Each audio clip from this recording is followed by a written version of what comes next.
চারিদিকে প্রবল বাতাস বয়েছিল। পুরো জায়গাটা ছিল নীরব। কোনো পাখি আসত না এই জায়গায়, কারণ এখানে ছিলেন রায়না পাখির আত্মা। এই জঙ্গলে একটা আপেল গাছ ছিল, তার নিচে একটি দোলনা ছিল। এখানে একটি রহস্য ছিল। একদিন রায়না পাখি মনের আনন্দে দোল খেতে থাকে। হঠাৎ সে পড়ে যায়, আর ওই সময়ে তার মৃত্যু হয়।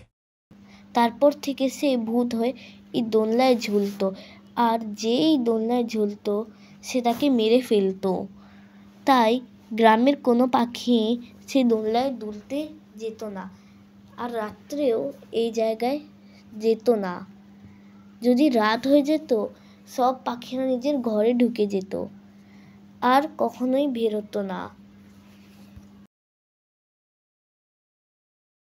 অনেক দিন পর টুনি পাখি নিজের গ্রামে আসলো, নিজের মেয়ে টুনটুনিকে নিয়ে। সে গ্রাম ঘুরতে গেল, সে নিজের বোনের বাড়ি গেল। আরে বোন, এতদিন পর আসলি তুই, আর টুনটুনিও তো যে এসেছে। বস বস, তোকে পানি দি। আর হ্যাঁ, মোনা, যা টুনটুনিকে আমাদের গ্রামটা ভালো মতো ঘোরা। গ্রাম ঘুরতে ঘুরতে টুনটুনি সেই দোলনাটা পেল। আরে মা, আমি তো জানতামই না তোমাদের গ্রামে একটি দোলনা আছে। প্রথমে আমি দুলবো, তারপরে তুমি দুলবে।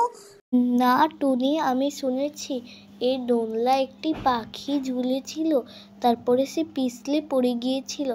তার আত্মায় দোলনায় ঝুলে, যদি আমরা দোলনায় বসি তাহলে সে আমাদের মেরে ফেলবে, বুঝলে?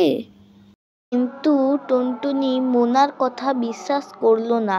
সে ভাবলো রাত্রে যখন সবাই ঘুমিয়ে যাবে তখন সে চুপি করে বাইরে গিয়ে দোলনায় দুলবে। যা ভাবা তাই হলো। রাত্রে সে চুপি চুপি করে বাইরে চলে গেল।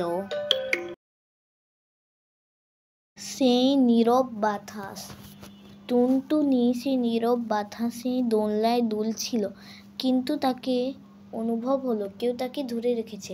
সে নামতে গেল, কিন্তু সে নামতে পারলো না। ওকে লাগলো কেউ ওকে ধরে রেখেছে। সে চিল্লালো। তারা দেখলো টুনটুনি নিচে পড়া। তারা ভয় পেয়ে গেল, আর সবাইরা টুনটুনিকে ঘরে নিয়ে গেল। আরে বোন, এ কি হলো? আমার মেয়ে যে অজ্ঞান হয়ে গেল। আমাদের তো মনে হয় এখন ডাক্তারই দেখানো লাগবে। জানি না ওর কি হয়েছে। আরে বোন, তোমাকে এত চিন্তা করা লাগবে না। আসলে হয়েছিল কি, এই দোলনায় একটি রাইনো নামের ছোট মেয়ে ঝুলছিল। সে ভুলে পিছলে খেয়ে পড়ে গেল, আর তার আত্মাই দোলনার সাথে জড়িত। আর তোমার মেয়ে দোলনায় ঝুলেছে, তাই সে খুব রাগ হয়েছে আর তোমার মেয়ের উপর ভর করেছে। এখন আমাদের একটা পরিকল্পনা করতে হবে।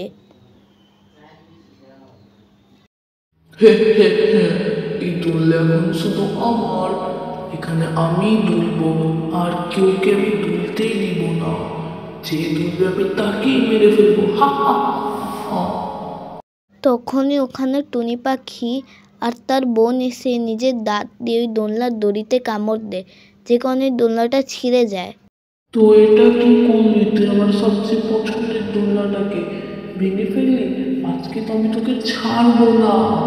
কিন্তু রাইনো পাখি কিছু করার আগে টুনি পাখি তার দোলনার উপর আগুন লাগাই দেয়, যার কারণে রাইনো পাখি ওই দোলনার সাথে জ্বলে ছাই হয়ে যায়।